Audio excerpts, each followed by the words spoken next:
So I started with DCL in 2002. At that time, in the US market, they developed regulations that required diesel particulate filters. They realized that there were already 2 million diesel engines in the field, so they also had to come up with some sort of solution to address that.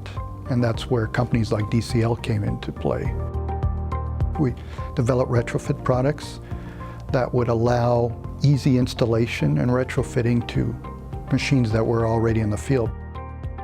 So it took a lot of innovative engineering and customization and a lot of, frankly, field work, going back and forth to the sites, having our engineers look at each machine.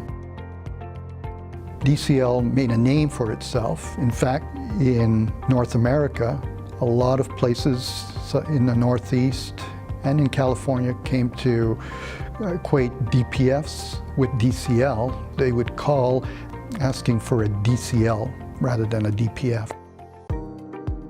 One of the first projects I was involved with was the Big Dig in Boston, meaning the tunnel running underneath the downtown area of Boston. This was designed to replace the aging highway that was encircling the downtown area, and the city wanted to bring that all underground. We were very successful in that project because not only were we providing a diesel oxidation catalyst, we were also providing a customized solution. There are companies that we forge long-term relationships with them, which in a lot of cases help them grow to become better companies and stronger companies, which is a strong testament to our product line. My name is Tony Almeida. I'm the sales manager for North American division of the Off-Road Solutions.